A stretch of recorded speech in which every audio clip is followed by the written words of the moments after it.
牧场的家人们，大家平安。平安。在今天早晨，我们来到神的殿中，我们要一起来敬拜这位真神。Amen 吗？ Amen。所以今天不管你是跟着谁来到教会，也许是你的家人，也许坐在你身边是你的朋友，或者是你是自己一个人来到这里，甚至也许今天因为天气的关系，你没有办法来到现场，你是在直播来跟我们一起敬拜，好不好？我邀请大家，我们就是来到这位爱我们的神的施恩宝座前，为了要来到他的面前，寻求他的面，我们要真实的来遇见他，我们要真实的来寻见他，因为他说，凡寻找的就让他寻见，凡叩门的就要给他开门，好不好？我们现在可以把眼睛闭上，或者是用你最自然最舒服的方式，可以把你的手放在你的心上，或者是你就是单单的就是在心里面来对神来祷告，好不好？在这个时刻，我们就是安静我们的心，求圣灵来预备我们的心，好叫神在这个时候可以在我们的当中来做他要做的事。是的，圣灵，圣灵，我们欢迎你。今天早晨，我们就是要来到你的殿中，来瞻仰你的荣美。我们要将我们一切的思虑烦扰，一切的重担压力都卸下在你的脚前，因为你说你是那位顾念我们的神，你是那位用笑脸帮助我们的神。所以今天不管我们的困难是来自我们的家庭，或是来自我们的职场，有可能是来自我们的课业，或者是人际关系，与父母的关系，与子女的关系，不论那个困难是来自何处，我们今天就是将这些困难带到神的脚前，因为神说他顾念你一切的需要，他顾念我们的需要，他看重我们心里面的每一个感受。我们知道所有问题的答案，唯一来到神的面前，它是使我们征战得胜的关键。哈利路亚，是的，耶稣，谢谢你，你来预备我们，好叫我们的心是一个柔软的心，让我们有一个能听的耳，让我们今天在敬拜当中，我们就要来遇见你，让我们今天在听牧师的信息分享的时候，我们就要来得着你的话语，成为我们生命的力量。谢谢耶稣，哈利路亚。这样子的祷告是奉耶稣基督得胜的名求 Amen。 让我们一起从座位上站起来，我们一起来敬拜这位神，哈利路亚。他是我们生命的真光，凡在他里面的就不在黑暗里走，哈利路亚。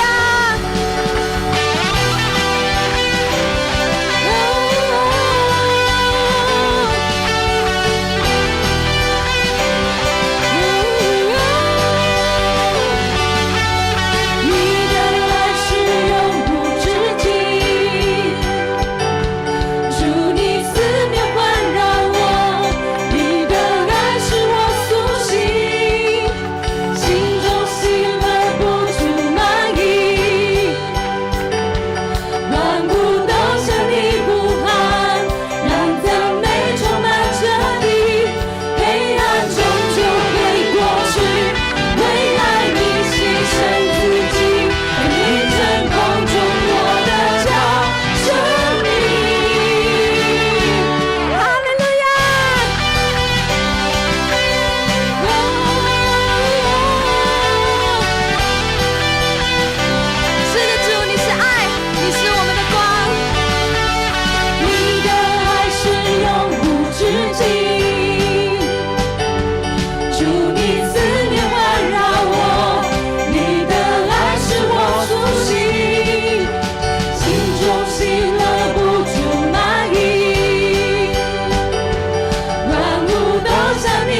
是一位美好的神 ，Amen 吗？你的爱是永无止境，主你思念环绕我，你的爱是我苏醒，心中喜乐不住满溢，万物都向你呼喊，让赞美充满这地，黑暗终究会过去，为爱你牺牲自己，你真光中我的脚生命，你伸出大能双手，释放你属天荣耀，这是何等的奇妙，与你同行何等美好，让生命这光照耀。哈利路亚！让我们用拍掌，让我们用我们的身体，用我们的口来赞美这位神。耶稣，你是光，一起来宣告黑暗会过去，救赎会过去，为爱你牺牲自己，在你真光中我的脚生命，黑暗终究会过去，为爱你牺牲自己，在你真光中我的脚生命，你伸出大能双手，你属天荣耀，这是何等的奇妙，与你同行何等美好，让生命这光照耀。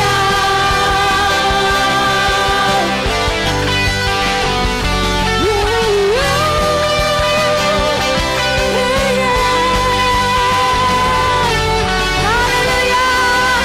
我们给神一个最大的掌声，因为他配的，我们的神是配的，我们一切赞美的神。他也是那一位顾念我们一切所需的神。让我们将我们的心完全的来转向神，愿他成为我们的渴慕，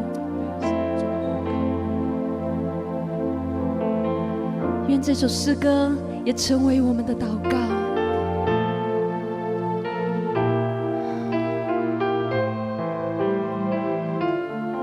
哈利路亚！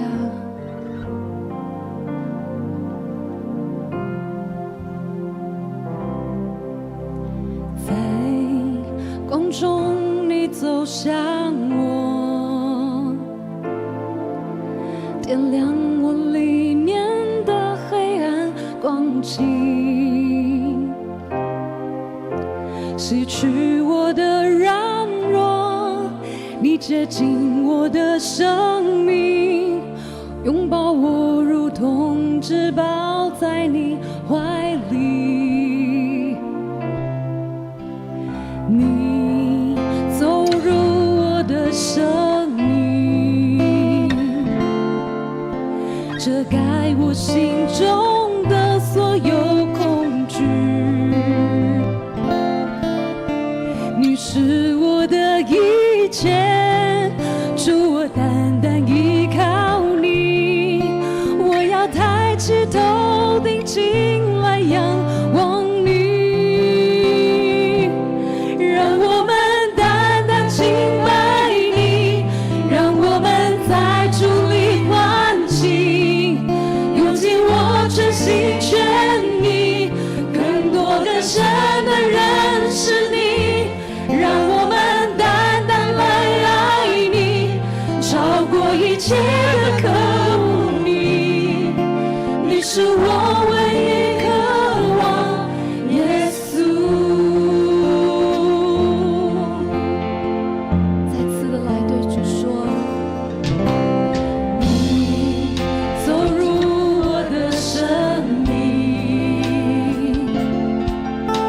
遮盖我心中的所有恐惧。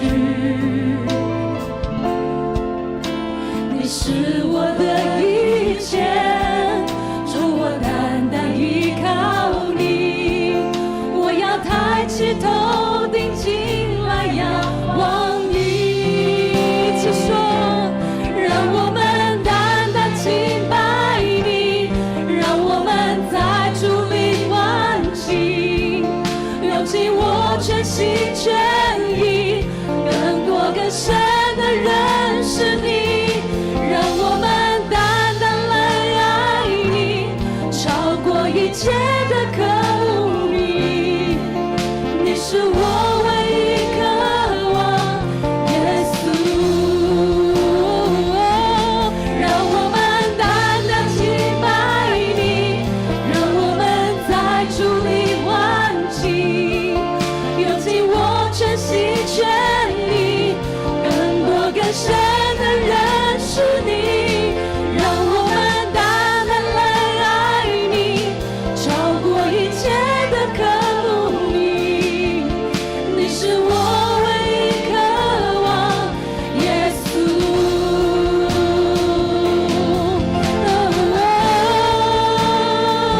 让我们自由的在神的面前来敬拜他，从我们的心里面发出对神的渴慕，让他拥有我们的心，让他来充满我们的心，让神的意念盖过一切那个属世的意念，让我们自由的来向他发出敬拜。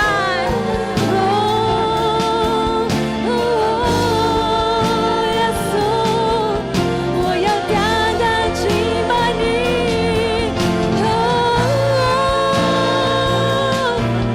你来拥有我的心，你来医治我，你来释放我，来拯救我全心。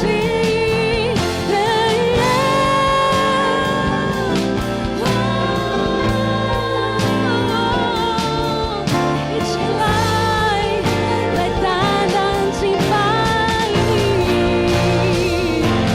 让我们单单敬拜你，让我们在主里欢喜，用尽我全心全意，更多更深的认识你，让我们单单来爱你，超过一切的渴慕你。你是我唯一渴望，耶稣。让我们单单敬拜你，让我们在主里欢喜，用尽我全心全意，更多更深的认识你，让我们单单来爱你，超过一切的渴慕你。你是我唯一渴望，耶稣。让我们单单来爱你，超过一切的渴慕你。你是我唯一渴望，耶稣。再次对他来唱，让我们单单来爱你，超过一切的渴慕你。你是我唯一渴望，耶稣。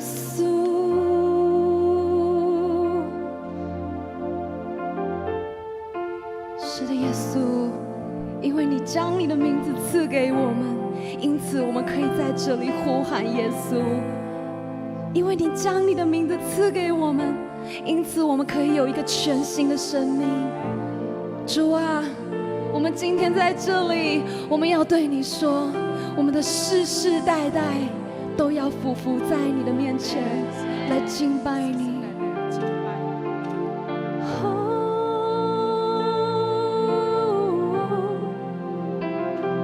耶稣，我要更深敬拜你，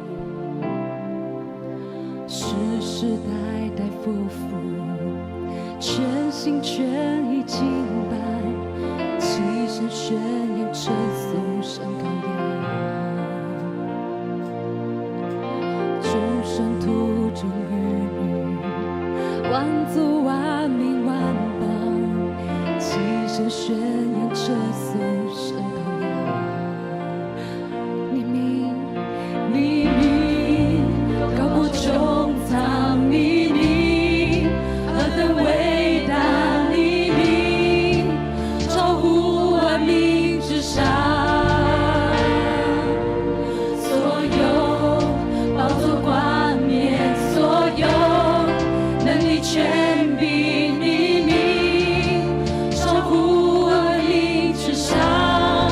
众天使呼喊，圣洁，王口要敬拜，圣洁，我们高举你，圣洁，圣洁到永远。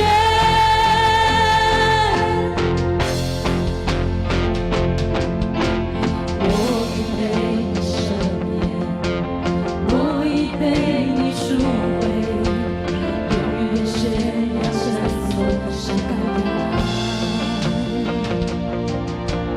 我已得着自由，奉靠耶稣之名，永远宣扬称颂神羔羊，永远宣扬称颂敬拜你。阿门。众天使呼喊，圣洁，王口要敬拜，圣洁，我们高举你，圣洁，圣洁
权柄黎明，超乎万民之上，重点是呼喊。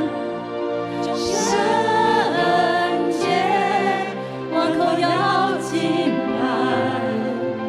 圣洁，我们高举你。圣洁，圣洁到永远。一起敬拜，圣女歌唱。圣洁，全地的君王。圣洁，你永不改变。圣洁，圣洁到永远，不改变，你永不改变。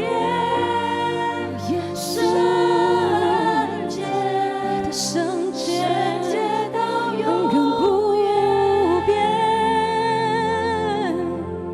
你永不改变。圣洁，圣洁到永远。再次宣告，你命不改变，你永不改变。圣洁，圣洁到永远。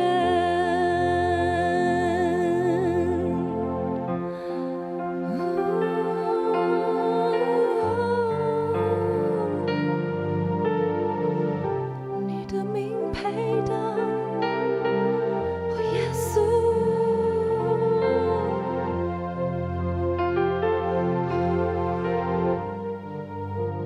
主啊，我要赞美你，因为你是圣洁，永不改变。你的大能施展在全宇宙、全世界，你的恩典也跟你众儿女、你的选民在一起。主，我们今天在你面前来迎接你，来颂赞你，来敬拜你。愿神的荣耀在我们当中显现，让每一个人得着你话语的激励，得着从天上来的能力。感谢赞美主，愿每一个人在你里面都被神圣灵所充满。愿今天的礼拜荣耀都归给你。祷告，奉靠主耶稣基督的圣名祈求，阿门。弟兄姐妹，我们仍然站着，我们一起来祈念新的诫命，明白主耶稣的教导。一起来，你要尽心、尽性、尽力爱主你的上帝，这是诫命中的第一，且是最大的。其次也相仿，就是要爱人如己。这两条诫命是律法和先知一切道理的总纲。我是给你们一条新命令，乃是叫你们彼此相爱。我怎样爱你们，你们也要怎样相爱。你们若有彼此相爱的心，众人因此就认出你们是我的门徒了。阿们，请坐。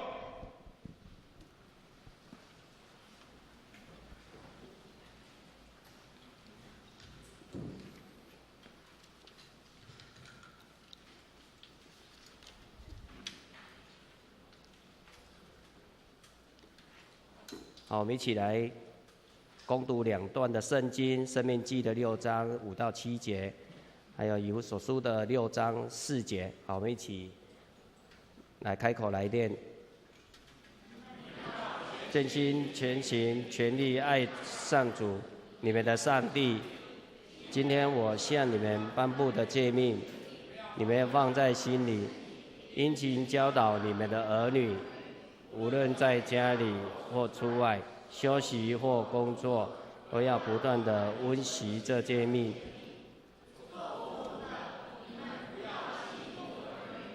要用主的教导来养育、栽培他们。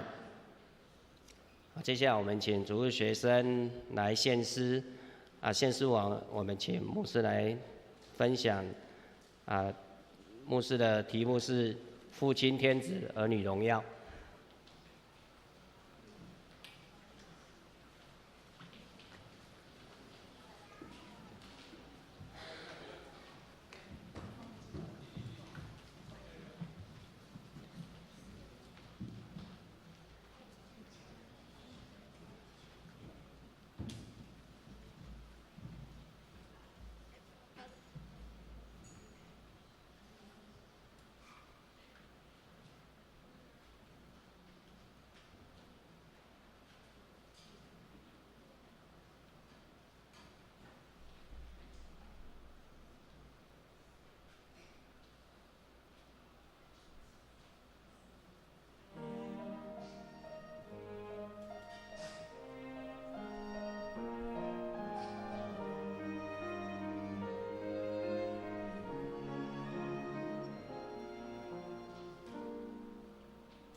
哇，还在祝福哈。我们谢谢可爱的小朋友还有老师，再次热烈掌声，谢谢他们了。两堂都参与了哈，感谢主。昨天因为市政府又宣布说要停班课，大家开始在预备说如果爸爸节都没有爸爸来，还有小朋友没来怎么办？但是一切忧虑都是多余的啦哈。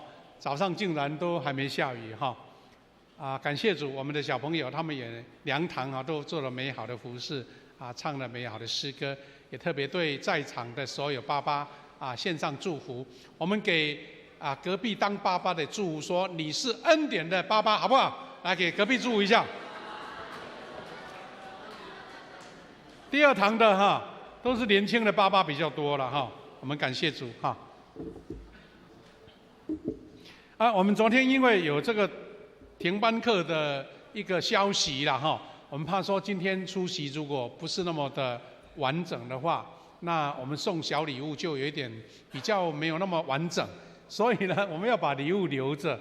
下个礼拜也刚好是我们的周年庆，49周年，那等于是49周年一开始，我们等于就开始倒数了，就是下个礼拜就是喜年的号角一响，就整体一个年度我们要进入一个感恩庆祝许多的活动陆续要做安排，愿神亲自带领我们，一切都顺利。我们要分享主话语之前，先来做祷告。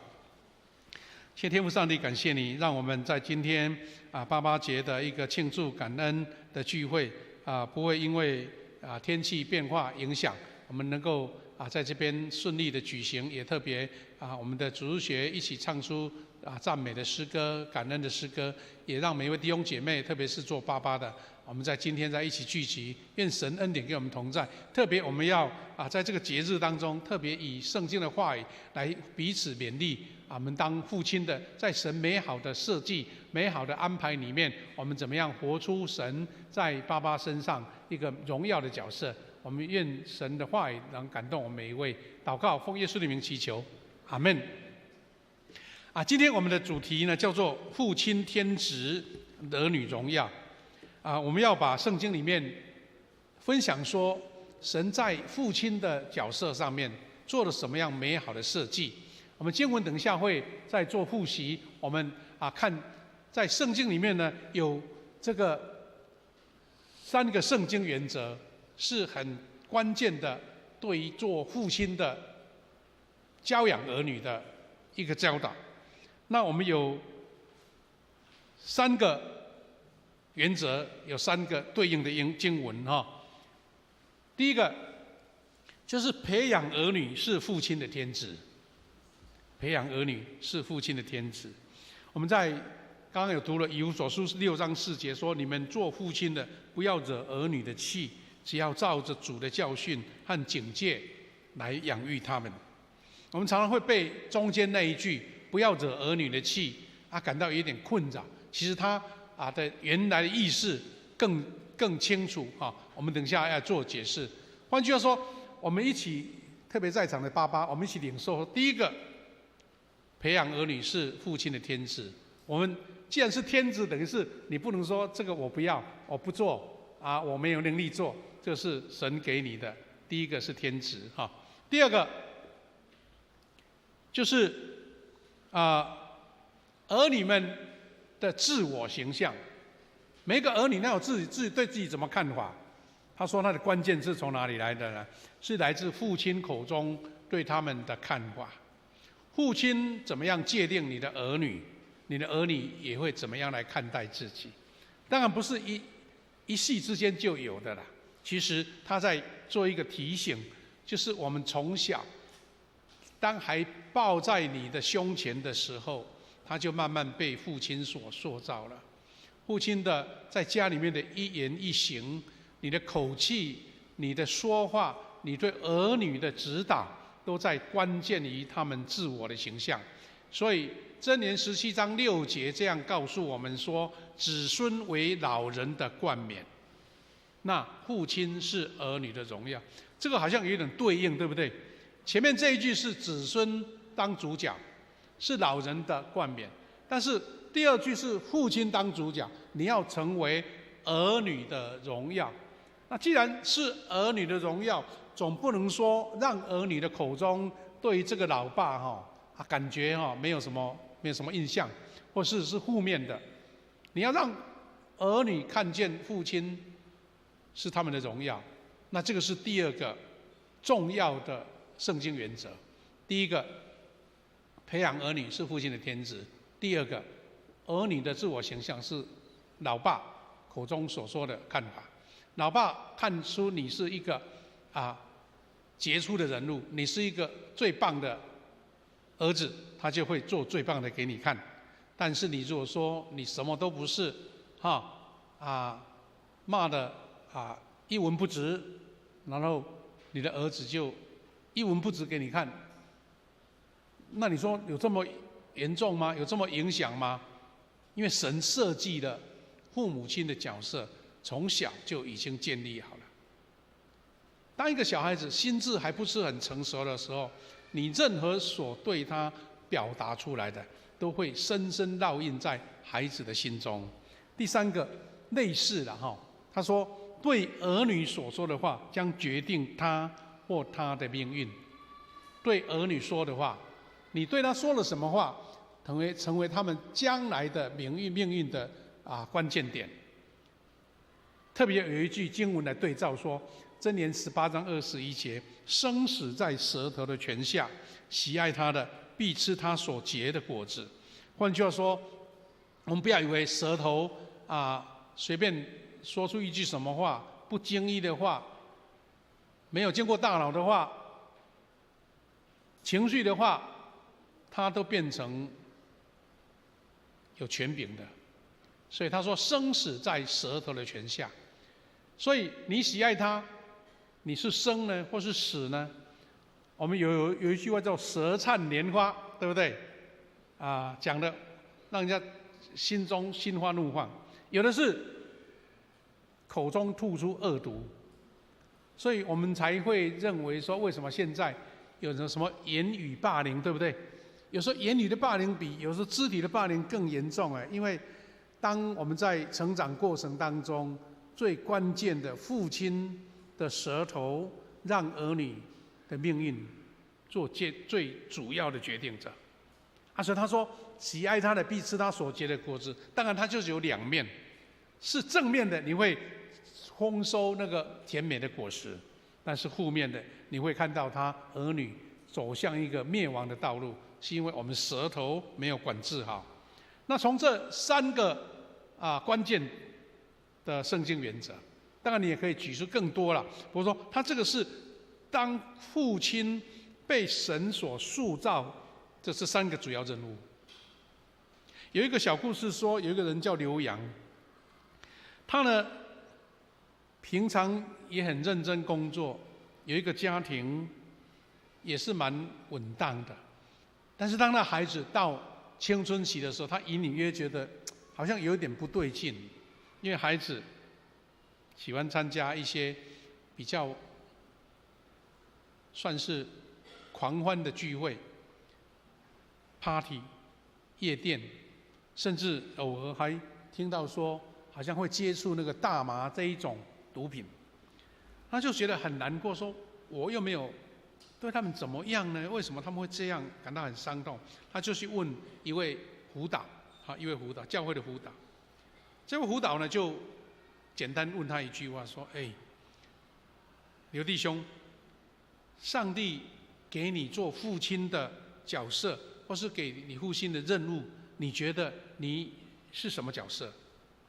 这位弟兄他就很理直气壮说：“我很尽职啊，我很尽责啊，因为我认真去工作上班，领一份薪水，我把薪水就是最大的部分都带回家，然后交给太太，由太太来照顾孩子。”他说：“我做的比我爸爸好多了就是这一句话，他觉得我已经做得够好了。但是这位教会的辅导就开始跟他分析，原来这位叫做刘洋弟兄呢，他的爸爸以前是比较负面的教导，所以他一直想要挣脱以前爸爸给他不好的影响，所以他认为我只要尽责，我努力工作、上班，把钱带回家，让太太好好来养育孩子，那就尽了我最好的责任。但是这位辅导跟他讲说，其实呢，如果从1分到100分，你的爸爸教导你的方式其实是负分的、负50的，因为给你可能有一些成长的伤害，所以你想要摆脱它，所以你就用自己尽最大的本分赚钱养家。好了，我任务达成了。但是这位辅导跟他讲说，其实你不是加分呢，你是把它回归到平衡的0分，等于还没开始，你只进到最基本的。你爸爸的角色还没有加分，哇，让这位留洋弟兄呢感到哇很大的震撼。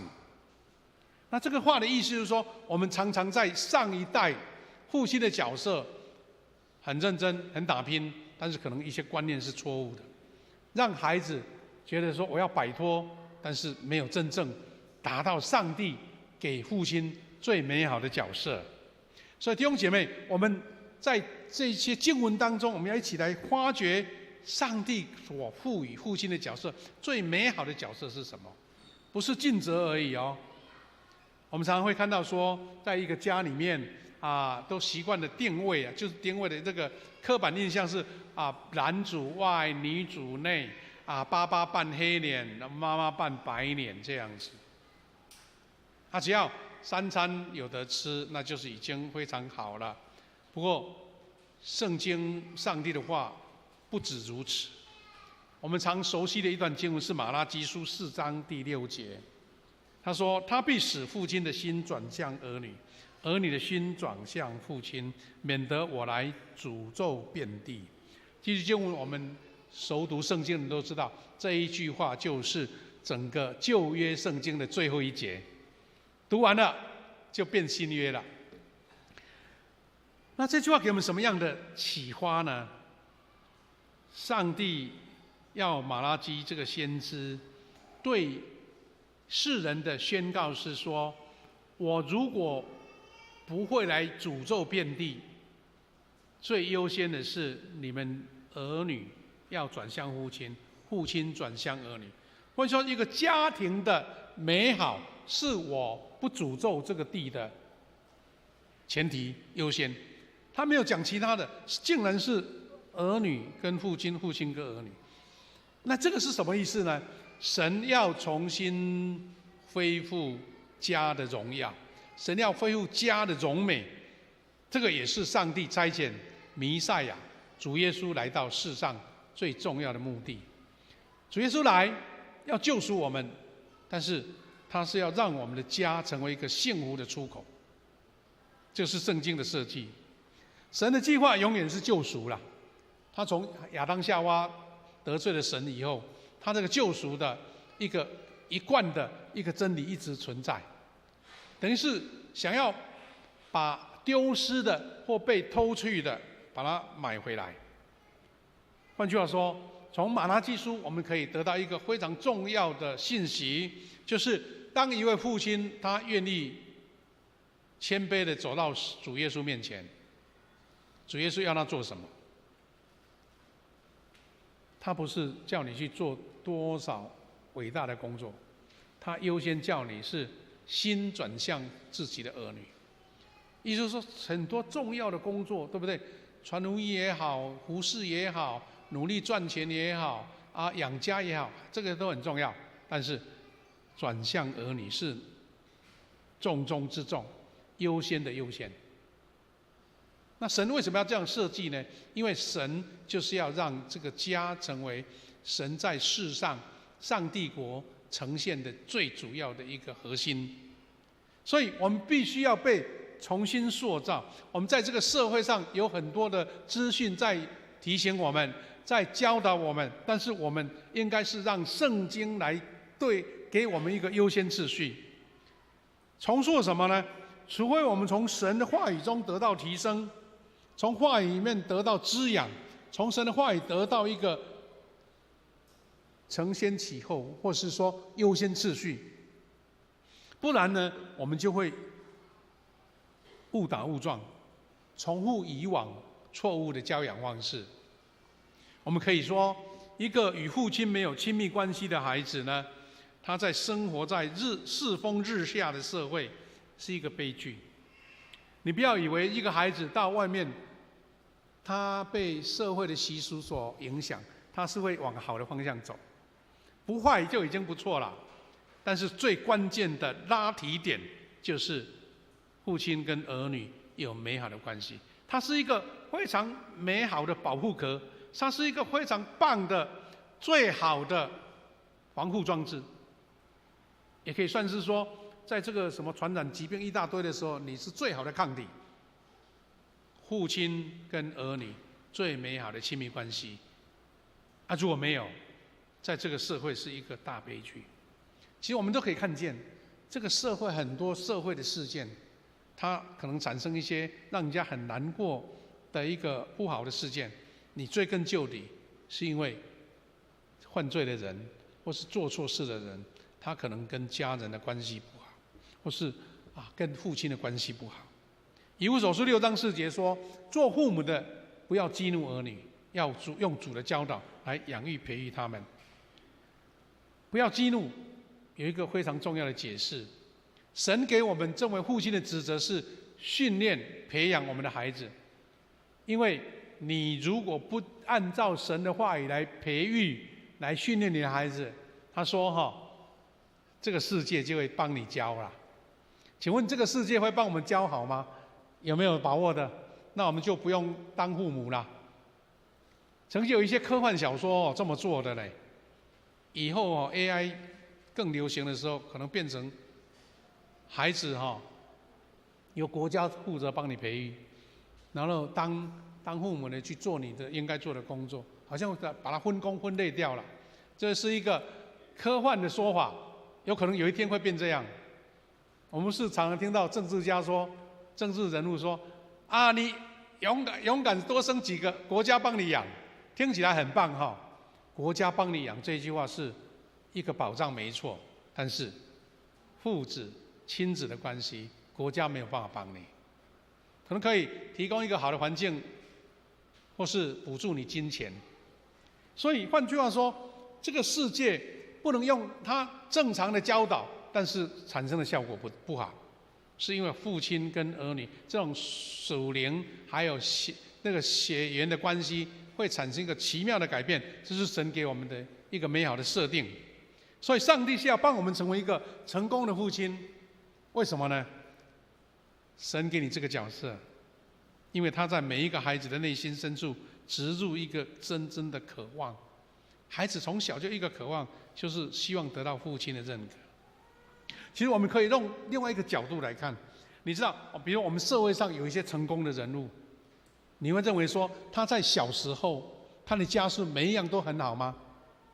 他的爸爸可能没受教育耶，他的家可能物质不是很丰盛的，但是他后来为什么会成为一个可能大家所肯定的人物，是因为他这个家可能不是被物质或是外在的所影响，而是因为他们建立了一个神给他们父子跟儿女一个美好的关系，然后让这个孩子在苦难中或者在不好的环境当中，仍然能够奋发向上，能往上成长。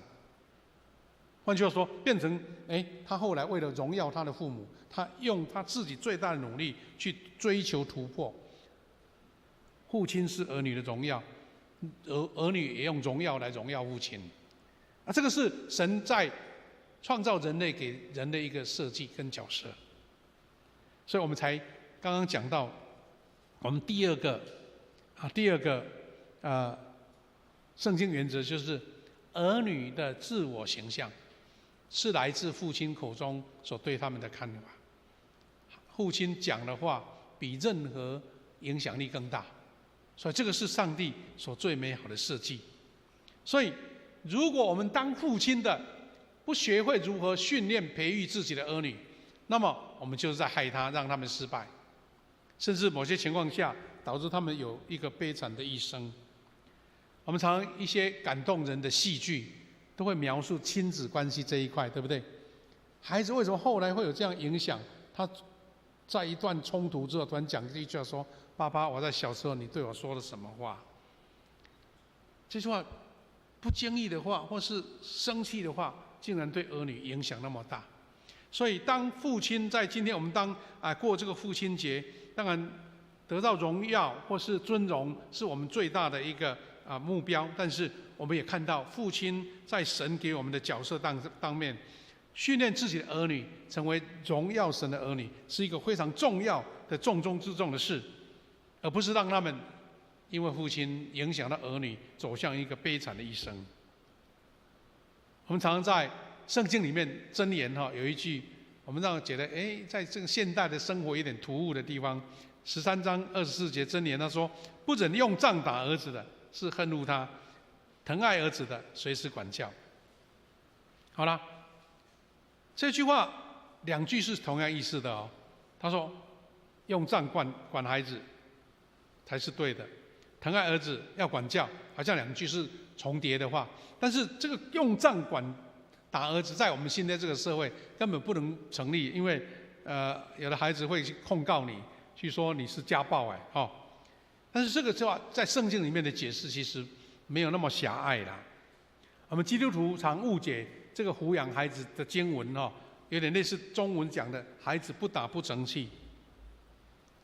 孩子不打不成器，这个不是真正从圣经的意思，因为这句话实际上是告诫父亲要爱孩子，不准用杖打儿子的意思，就是说你根本都不管教的意思了。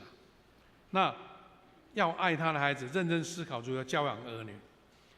教养、教导、管教，有一段经文在希伯来书很著名就是管教。希伯来书12章有一句管教，这是管教在希腊的单词里面叫 peduo。peduo 的意思跟我们今天读的经文以弗所书6章4节那个教导、管教大概是同意思。所以中文的管教或惩罚，它没有办法完整的显示出经文原来希腊文这个 peduo 的意思。意思是说有讲出来，但是怕被局限在某一个部分。换句话说，它的意义远不止于此啦。这句是希腊文的原文peduo， 他说神怎么样训练他的儿女。那这句话我们大概有这几个层面给我们学习。第一个，做父亲最好的做法是：第一个，父亲要以典范做儿女的表率。教不是杖打就解决了，而是因为你用你本身当模范，让孩子跟随。第二个也是重点，就是你能够跟儿女谈心，促膝长谈，友好的沟通，不对立。这是我们常常在电视剧里面最常看到了，就老爸跟儿子就是不对盘，伪对党，再怎么样就爸爸一进来，孩子就躲开了，要不然是讲没两句就冲突起来了。那问题出在哪边呢？明明是最亲的父子所以他说这个解铃还是要爸爸，你要训练怎么跟儿女谈心，能够跟他侃侃而谈，他愿意把你当朋友，把他的心事讲出来，不是对立的。因为父亲常常某一种程度，第一个时间不够，第二个你的标准觉得孩子不达到你的标准，所以你就马上做教导，马上做责备，马上做这个责骂，那孩子就把他的门关起来了，把他的心关起来了。第三个，做父亲最好的做法是不要当直升机的父母。直升机的父母是我们近来台湾所显示的一个描述啦，就是你当成救火队，随时他有问题，你就赶到他旁边把他解决了。他根本自己没有解决的能力，或者说他不愿意解决，他反正 call 老爸来就好了。加上最近很多风灾很多地方淹水直升机一飞到就把救灾物资丢下来了，或是把人调走了，马上解决。但是从这个教导的部分，他不建议说父亲母亲变成直升机，是让他能够有解决问题的能力。第四个是树立孩子生活的准则跟规范，有一个原则，有一个规范，让孩子愿意跟随。第五个，赏罚有依据，重然诺，不失信。跟孩子约定了，你不要以为就是应付应付，他会把你看成说你是一个失信的父亲。电视剧不是常也讲吗？哇，爸爸答应孩子说，你们的一个亲子聚会父母亲到学校的家长会的时候，我要去，然后就演出说他又有什么重大事情不能去啦。孩子看出你的承诺，把它看成很重大，你不要随便答应，但是答应了又要做到。第六个是让孩子知道你管教的目的，而不是盲目的或是没有理由的，好像教练在操练选手一样，经过很好的磨练，他愿意接受，说这个是为我让我更好。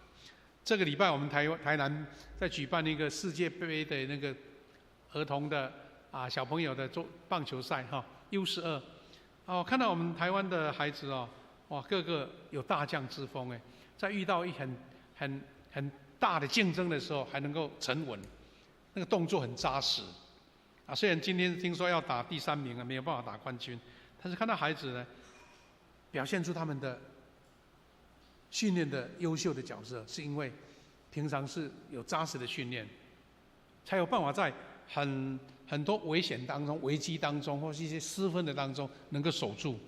就像孩子，他愿意觉得他有更好的自己，他愿意接受磨练一样。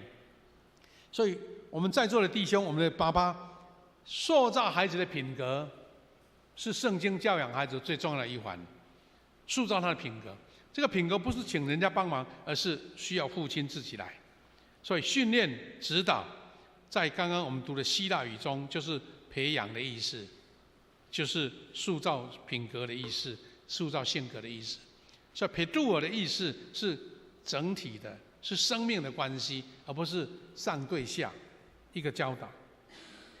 其中我们看到刚刚读的经文里面有一个很重要的这个动向，就是我们要做父亲的要学习融入自己的儿女，你要融入才能够影响到他。有一个小故事让我们看到说，爸爸跟孩子的关系是如此的亲密。这个故事是说，刚刚我谈的这个辅导他讲了一个故事，他说在爱荷华州，他跟他的朋友有一位叫做顾大成的一起主持一场财务规划的研讨会，就是一个研讨会，然后跟这个顾大成还有跟这个辅导他们一起主持啦。但是这位朋友就跟这位辅导说，我可不可以跟你调一下我的研习的时间表？因为他已经成年的女儿住在 Minneapolis， 要开5个小时的车来爱荷华州来找他。这位辅导认为说，哇，一定很重大的事，不然开车5个小时，等于是我们从这边开到台北，再跑回来到台中的距离耶。当然他知道这样提起了还没开始嘛，所以赶快调整那个时间表。他说没问题。不过这位辅导就很好奇啦，说，哇，你女儿开5个小时的车来找你，到底是多么重大的事？是婚姻大事吗？还是要转职职业的事为什么一定要见面呢？所以他就问他这个顾大成说，你们是不是很顺利他说对很好。他回答，你孩子是不是要来这边工作你要跟他谈事情？他说不是。然后他再问他说，那他来这里有什么原因呢？为什么要大老远跑过来？这个顾大成回答一句，他说没有他只是来看我，要一起吃午餐。他开5个小时来跟我吃午餐。让这个辅导感的很大的不了解，说真的为了吃饭开了5小时吗？他就很好奇，原来他就确认说，你女儿从 Minneapolis 开了5个小时的车过来，然后再开5个小时过去，中间还停了2个小时一起跟你吃午餐，真的是这样吗？那这个顾大成就回答说：是的，因为他就是为这个事情而来。除了我的妻子，女儿是我最好的朋友。那这个是当然一个很特殊的案例啦，只是这位顾问他写的这个故事，他的意思是说，他遇到一个很大的震撼，竟然有一对父女为了要见面吃饭，可以花10个小时加2个小时吃饭的时间，12个小时，就是为了见一个面。那就是一个感到重大无比的事才会这样做嘛。所以给这位顾问一个很大的全新的概念，说，跟他谈了5分钟的话，就是跟这个顾大成讲这5分钟的话，他开始一个反省，说：上帝啊，你教导我用什么方式能够跟孩子建立这么好的关系，愿意花5个小时开车来跟爸爸见面，那个关系让人家感觉，哇，他们父女一定是神所祝福的，因为他们觉得这个见面比任何花时间还更重要。所以箴言17章6节的 B 第2段说，父亲是儿女的荣耀。他的荣耀是什么意思呢？关键是因为他愿意花时间跟儿女在一起。你不要以为说这个事情也不重要，有空再问。其实你关心他、问他的问题，你是在传递一个讯息，让孩子知道说你很珍惜他们，愿意花时间和他们在一起。当你这样讯息传递出去的时候，儿女会认为我能够跟父亲在一起，他的心就被点燃了。这个是上帝一个奇妙的设计。另外一个故事是说，这位顾问有一位医生的朋友，因为医生很忙碌，工作时间很长，所以常常跟孩子相处的时间不多。但是孩子慢慢长大，他觉得孩子好像有一点不对劲，虽然很认真，应该读的书、应该做的工作都有，但是他觉得一切事不太对劲，所以他就来找这位顾问来问这个问题，说到底出了什么问题？谈完之后，他下了一个决定，就他本来那个礼拜6跟朋友约好了要去打高尔夫球，等于是一个疏松的一个下午或是一个早上，大家就说好，我要取消。他花了2个小时的时间陪他3个孩子，一个12岁，一个14岁，一个16岁，跟他们做什么？跟他们打篮球。那个孩子很灵巧啊，打篮球很活跃啊。当爸爸的可能体力就没像他们那么好，但是打得非常的尽兴。尤其那天礼拜天的晚上，孩子还特别跑到这位医生的面前跟他说：“爸爸，谢谢你这个礼拜跟我们一起打球。”一个普通的陪伴，让孩子看着非常的宝贵，可能比得到多么珍贵的礼物还重要。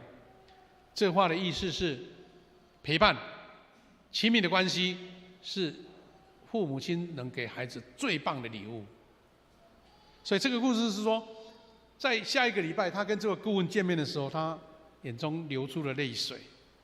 他说明了说，他的缺席，平常的缺席，孩子感受不到说爸爸在忙啦，在工作啦，在赚钱啦，在照顾别人啦。他传达这个缺席的信息是说，孩子会认为孩子在爸爸的身上没什么价值，爸爸不值得花时间在他们身上。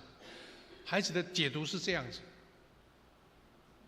他不会说体谅爸爸很忙，赚很多钱，让我物质不缺，让我上好的学校。他只认为说爸爸看我不重要，没有价值。所以呢，这位医生啊，他在孩子在青春期的时候，他就暂时把高尔夫球放在一边，因为他发觉只剩几年，他的孩子就要离开家上大学了。这个时间不陪伴，以后也补不回来。孩子的成长期一过，你的陪伴就没有办法回到原来的。所以弟兄姐妹，我们从圣经给我们的教导，我们一起学习说，一个成功的父子、妇女有这几样时间的检验，这5个点成为我们检验跟孩子之间关系的重点在哪边？第一个是确保安全。确保安全的意思不是说孩子还被保护得很好，很准时回家，晚上不会在外面溜达，不是这个意思。你是要让孩子必须知道，他或他，男生或女生都可以分享任何内容给你，而且你不会听没2句就批评或是生气。是孩子讲不出，还讲了半句，你就知道要讲什么。开始教导，开始指责，开始骂了。他说：“你要沉得住气，让孩子觉得我跟爸爸讲的话是很安全的，我要好坏都讲出来。”因为孩子其实是要得到父母亲的认定，然后愿意听父亲的意见。当你直接把他否定的时候，他就不愿意讲了。第二个，我们要学会提问。当父亲的总是以权威的口气，其实了解他们内心想什么，了解才能融入他们。其实我们很简单容易进入的，比如说，最近怎么样了？说说你自己啊，最近有什么奇妙好玩的事讲给爸爸听。其实是生活中随时可讲的事，但是你要把它看得很慎重，他就愿意讲。在学校，在打球、体育某些课程，或是人际关系，在任何地方，在生活上你应该了解的，学会提问，而不是让一个上对下权威式的，而是让他说：“讲看看最近有什么好玩的事啊，让爸爸学一学呀。”他愿意讲。第三个，要以孩子为中心，不是以父亲为中心。我们的行动胜过语言。我们在以孩子为中心当中，最重要就是大部分时间不是你说。当你全部时间占用了，那你就失败了。无论何时跟孩子在一起，把注意力集中在他们身上，就在传递他们是有价值的、很看重的，也是传递他们所期待被爱的方式。以孩子为中心，而不是以父母为中心。第四个跟一样意思啦，以孩子为中心，就是说闭上嘴，用心听，因为心里所充满的，口里就说出来。你心里有什么动机就讲出来。所以当你孩子说话的时候，你可以了解说他们对什么事情有兴趣，很兴奋，他们遇到什么问题很沮丧，在哪方面很挣扎，不知道做什么选择，或是他曾遇到什么伤害，跟同学之间、跟同侪之间、跟老师之间。所以当他把问题讲出来的时候，医治就来了。因为最后一点就是祷告。你能够跟孩子侃侃而谈，他把自己的好的、坏的、困扰的、痛苦的讲出来的时候，医治就是用祷告。讲出来了，那个祷告就直接有效。因为每次父子父女相聚的时候，要回到家，或是从外面走进来的时候，你抓着儿女的手，为他刚刚所谈的问题做祷告。虽然祷告很短，但是焦点是对于他们。当他们成为焦点的时候，他就不会排斥祷告，而不是一个自私的照本宣科的，是因为跟他的事业有关。就好像我们到医院去探访一位病人，他虽然还不是信主或是不是基督徒，但是他希望得到健康啊。你说我为你祝福好不好？甚至祝福他听不懂，我为你祈福祷告好不好？他不会说我不需要。那时候祷告是最有效，因为他有需要。当跟孩子在一起也一样。所以弟兄姐妹，我们可以从这个经文得到一个延伸。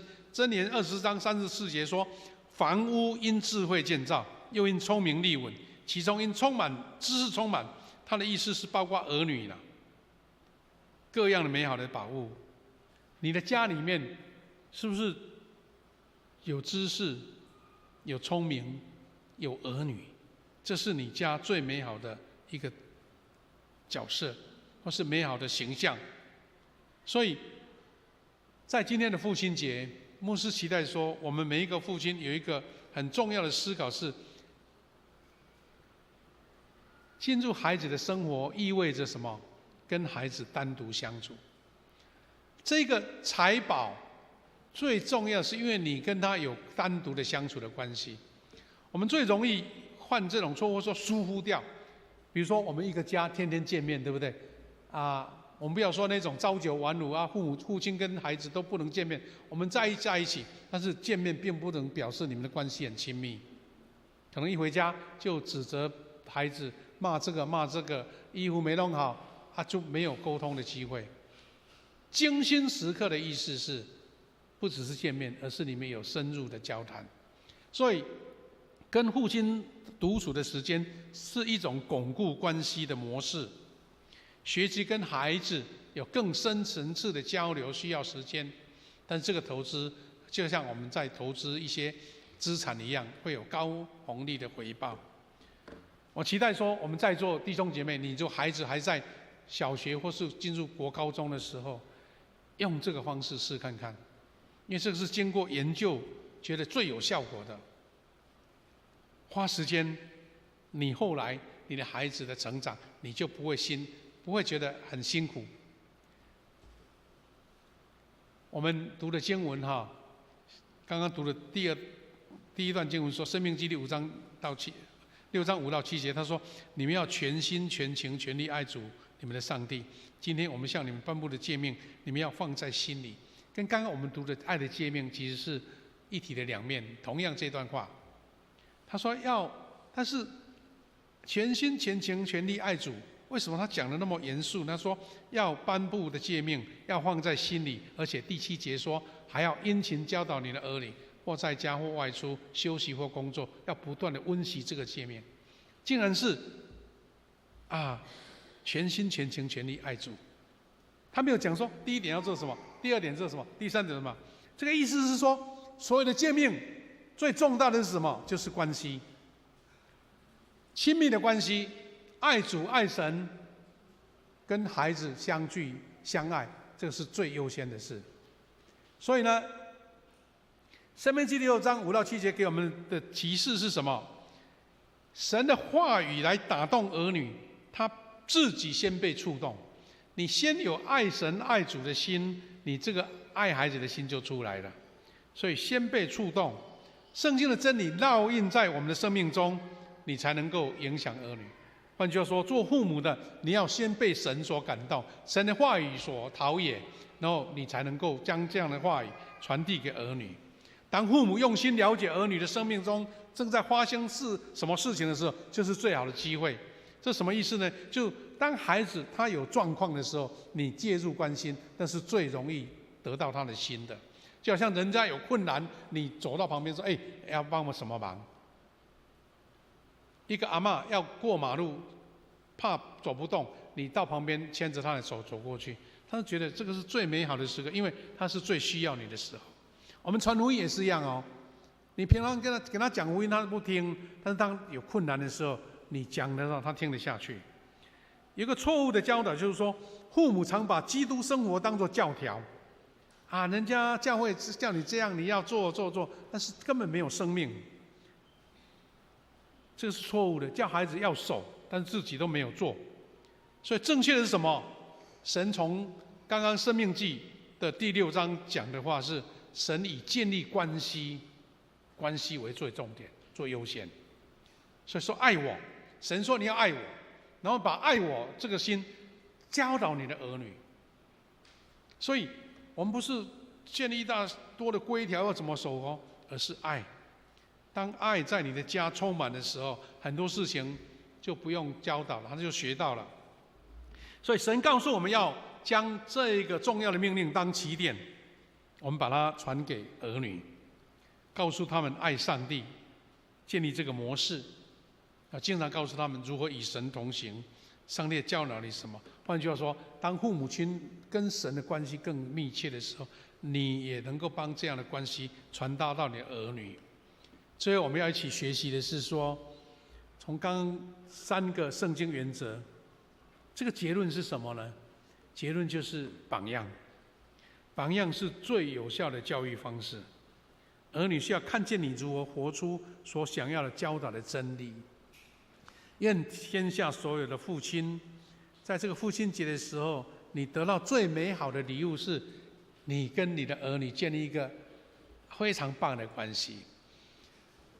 有的父亲跟孩子打成一片，一起玩乐，一起度假，一起吃东西，好像一个兄弟一样啊！大家也无话不说。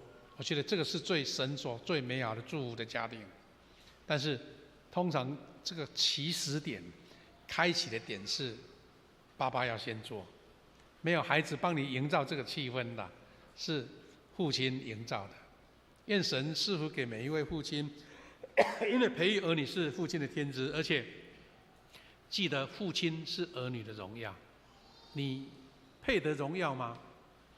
跟儿女建立一个最美好亲密的关系，就像主告诉我们说，你要全心全情全力爱主，也同样意思，让你全心全情全力爱你的儿女。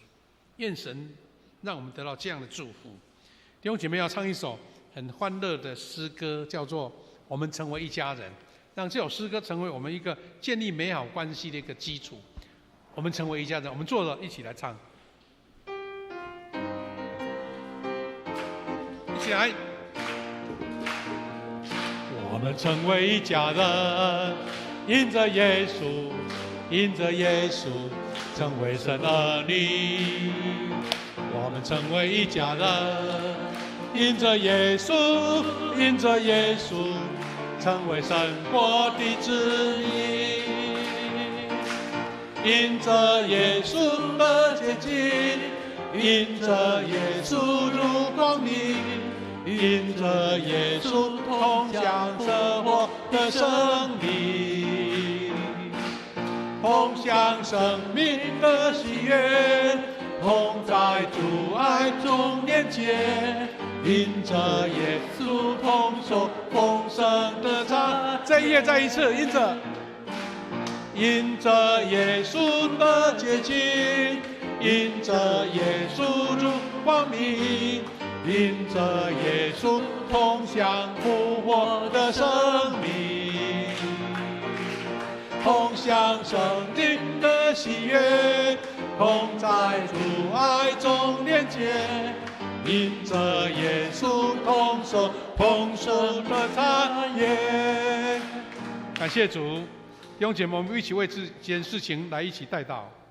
第一个，我们为每位父亲献上祝福，特别为神给你的父亲祷告。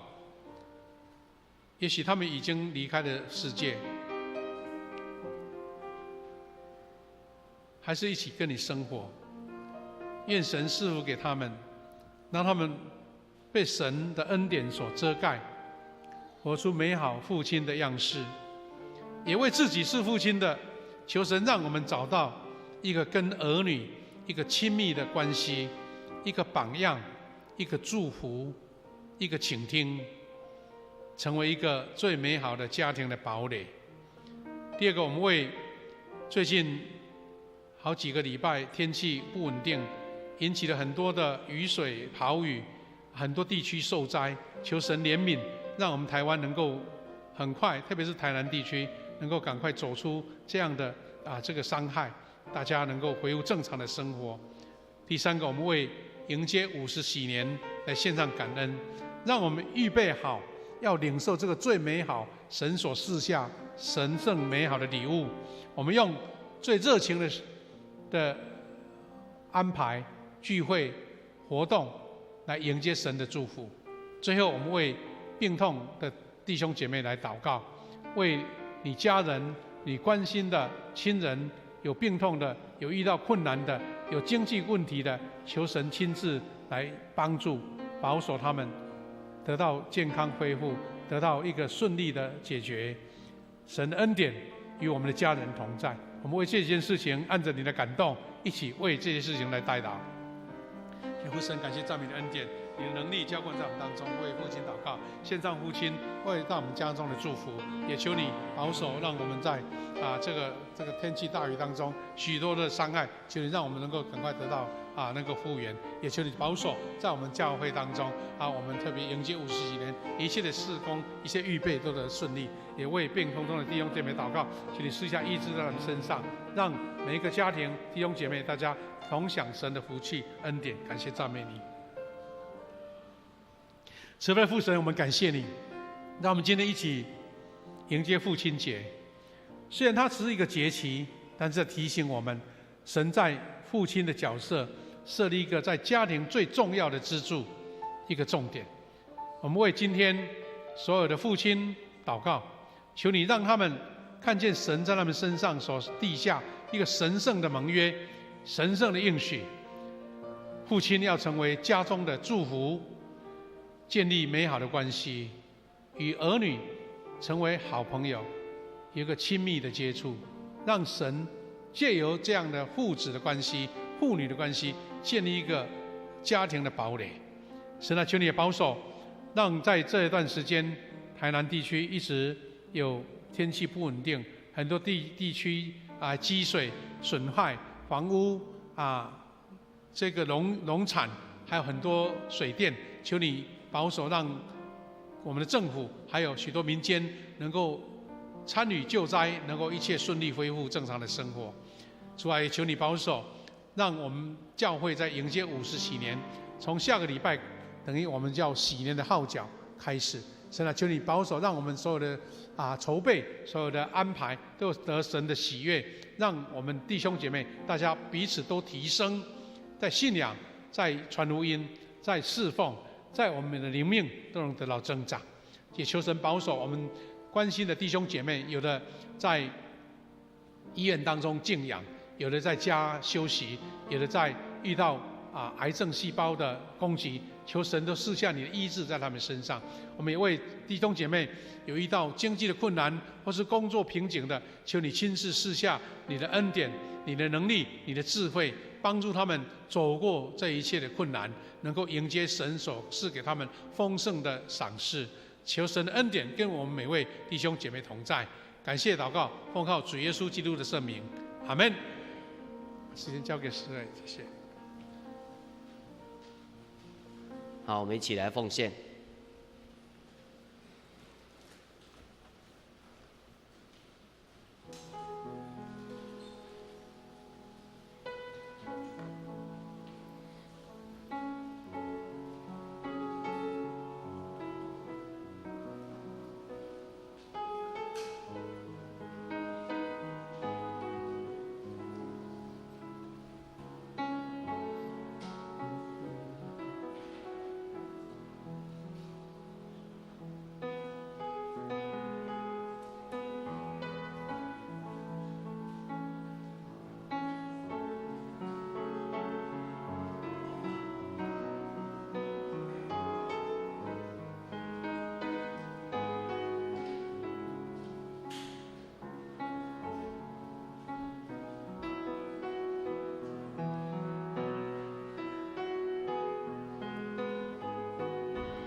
好，我们一起起立唱奉献诗歌。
会会众请坐。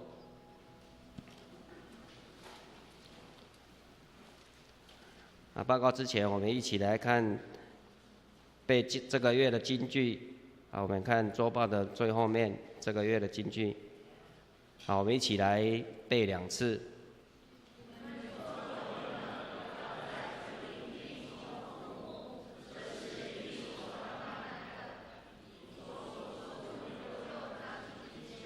好，我们再一次。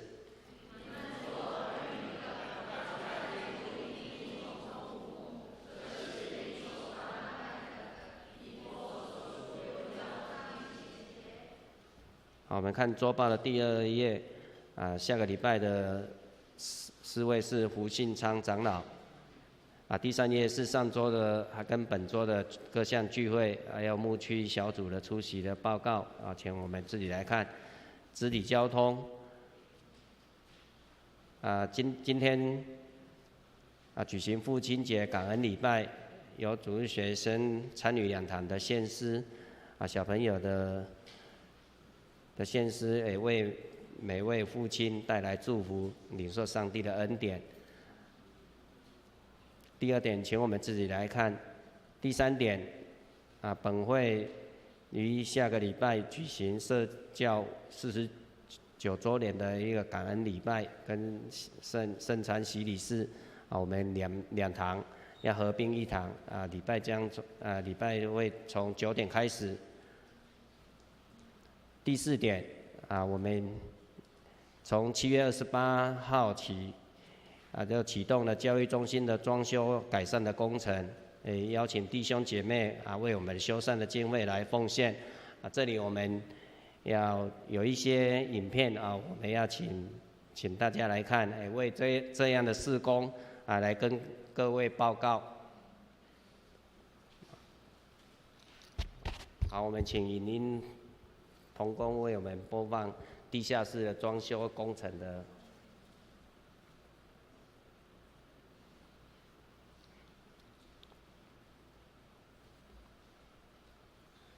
大家看的时候，我来跟各位来报告。小会有这样的一个装修的工程，也邀请弟兄姐妹一同来关心，并且为工程的顺利来代祷。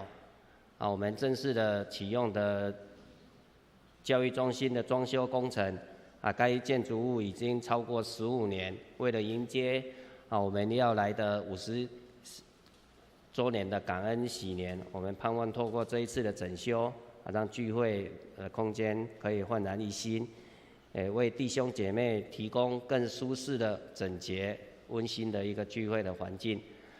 本次装修的工程将涵盖地下室1楼与2楼，其中以厕所、地下室的厕所2间的厕所为优先的处理。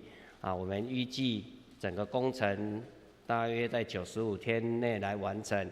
施工的期间有许多的粉尘、施工的声响。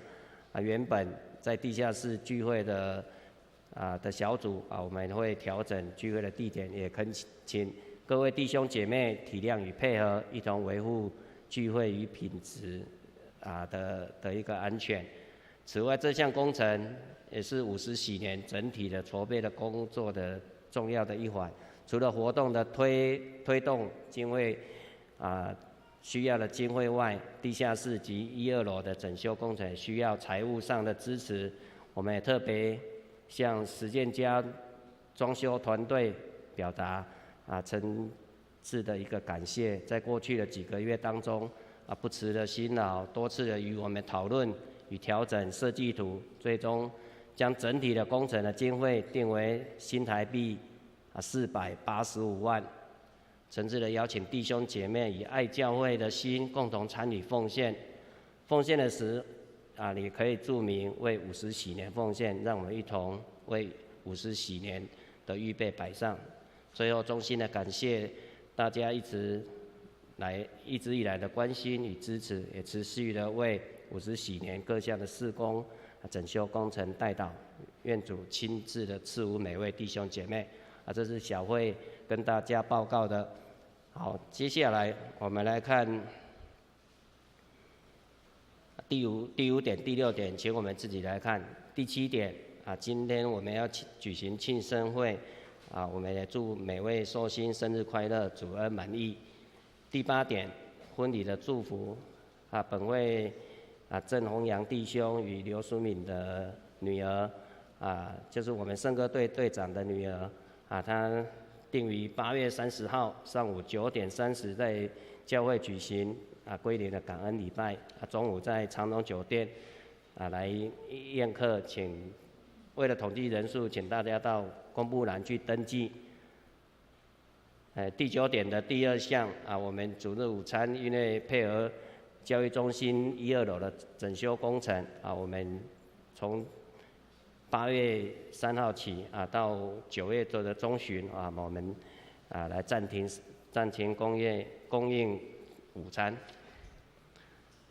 第6页跟第7页我们自己来看。第7页的奉献征信，如果有问题，请跟我们财务部的同工还是办公室来更正。以上报告，所以我们请牧师来补充报告。各位弟兄姐妹，今天感谢主虽然有停班课每一次7月6号也曾经一次其实都没有什么下雨好像政府一宣布就不会下雨期待大家等一下回去也都很顺利了所以因为我们这样子的话我们本来说这个礼拜父亲节嘛会送小礼物，想说怕说有的人没办法出席，所以我们下个礼拜天等于是我们的49周年庆的感恩礼拜欢迎大家在一起来，我们在那一天要发给我们一个88小礼物。那下个礼拜是联合礼拜就是9点9点连一场。那前面有乐团诗班的献唱，那中间我们穿插一个小小的桥段，就是一个50喜年的号角吹响了。从下个礼拜开始，往后一个年度我们就迎接50喜年等于从8月10号开始到明年的8月这样子一起要为这个50喜年献上感恩。那刚刚我们志强长老特别重点报告到说，我们50喜年除了一些活动热闹以外，有什么特别需要改善的部分？所以我们就借着50喜年想说我们对面那个大楼，我们在15年前，感谢主有一块他们好的场地买下来，然后我们在建堂的时候可以充分的使用。但是一转眼已经15年了，虽然场地还是很实用了，但是我们知道现在这个时代大家很注重那个视觉还有舒服的感觉。有一位牧师他说，他每一次去别人的教会，他去参观什么？他去参观他们的厕所。意思说，你们厕所如果很漂亮，大概你这个教会就是非常让人家喜欢了所以他很注重这个部分。我也觉得我们教会厕所是要觉得很舒服的，他觉得进去觉得很享受的所以我们这次其实本来是想要装修整理一下，但是小慧觉得说，你外表都装修好了厕所没有整修，太可惜了。所以我们其实地下室已经第一步已经完成了，对不对？刚刚的拍的照片但是发现说不行，厕所都还没动到，所以这次又特别加码我们在整修1楼跟2楼全面整修，希望能够像心灵转角这样的舒服聚会的空间。那也顺便借这个机会，一次把所有在地下室跟1、2楼的厕所全部改造希望能够50喜年有一个非常漂亮舒服的空间来献给神也因为这样，当然经费上是稍微有一点增加啦。因为如果我们光办活动，大概经费不会太多，但是因为装修，所以大概刚刚有讲了400多万，加上第一期已经完成70几万，大概要到快600万期待大家用参与的角度，大家一起努力为关心这1年当中所有的事工的经费来做奉献。我们周报回到原来的档案就是有一个奉献袋，就是50喜年的奉献袋。我们期待弟兄姐妹大家能够用一个每个月定额的奉献来支持这样的事工我们回到原来的周报这个投影片。那另外还有一个要跟大家报告的就是，我们在周报的第9页，我们看第9页哈。上个礼拜我们的李信礼老师已经跟我们解释他写的诗歌的含义跟他的动机。那我们把歌词再印在这边哈，期待弟兄姐妹开始酝酿祷告，看这2首台语的跟国语的哈，你有什么旋律从你心中跑出来，把它谱成曲。应该你如果不是专业的，你只要把旋律弄出来，他们就会帮你编曲啦。对不对？你用那个简谱也可以呀，来参加比赛得奖的有1万块哦，有1万块的奖金哦，应该还有佳作什么的啦期待大家踊跃参与他上个礼拜我们好像觉得好像到11月才截稿嘛，所以赶快努力预备。另外我们看第9页的下半部我们把今天50喜年的 logo 跟标语都印在这边了这个 logo 你看，就是由我们的佳美姐妹她所设计的。我们当时就直接委托她，你帮我们设计，哇，设计了好几个样品，我们就要觉得说这个很棒这边有解释50喜年的那个标语的意思啦但是这个5你们看到什么样式呢？我应该请佳美来解释一下，或是写字把它写出来不然不知道什么意思呢？原来它是一个无限大。我们在数学也不是无限大吗？这样子一个小岛的8其实就是50的一个变体感觉上很有意境也许用文字写一下，到时用文字写一下也不错了那我们要谢谢这个 logo 是由佳美姐妹设计的，都是我们自己人文字富强50象神奔驰是我们的三林执事所提出来的我们要赠送他们一个小礼物来表示感谢。这个时候我们要请佳美到前面来佳美到前面来，我们要请我们大义长老代表，我们来为送礼物。还有谁？也来来再一次，要一起拍，来，再一次。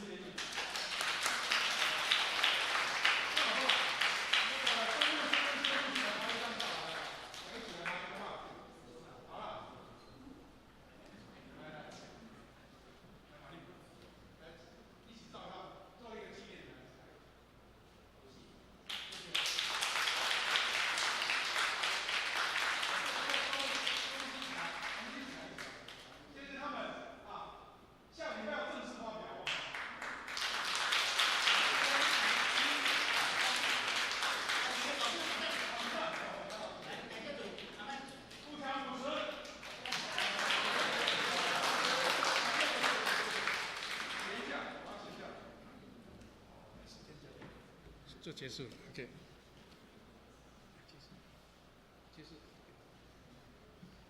好，我们起立再送荣。我们唱完诗歌完，我们请牧师来祝祷。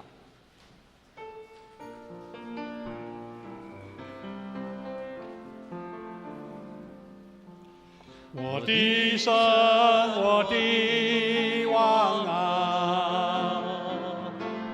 我要遵从你的名，我要永远称颂你，我要天天称颂你。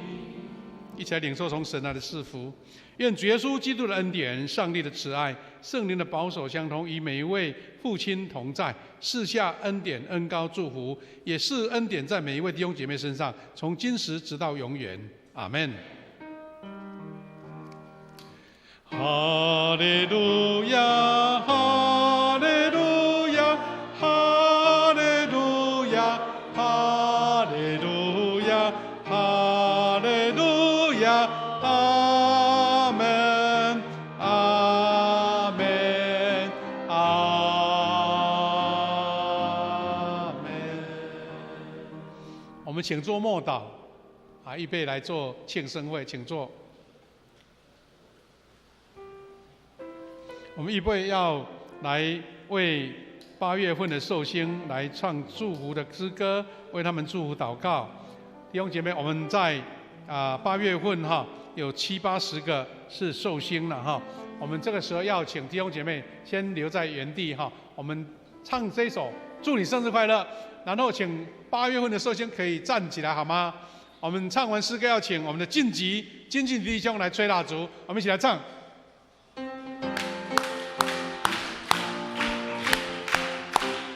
嗨，祝你生日快乐，祝你生日快乐，愿主赐福给你，祝你生日快乐。英文的 Happy birthday to you, Happy birthday to you, Happy birthday, Happy birthday, Happy birthday to。我们请晋级来吹蜡烛，这边照相。看哪一个角度最好？好，预备，开了。好，没关系，我们来为寿星来祝福祷告。谢谢天父上帝，感谢你，今天我们为父亲举行祝福的礼拜，也特别为寿星来献上祝福。愿神赐福每一位寿星，身心灵都得平安健康，特别在工作、生活、家庭都得神的祝福，特别让他们能够活出神给他们美好的形象，一生荣耀主。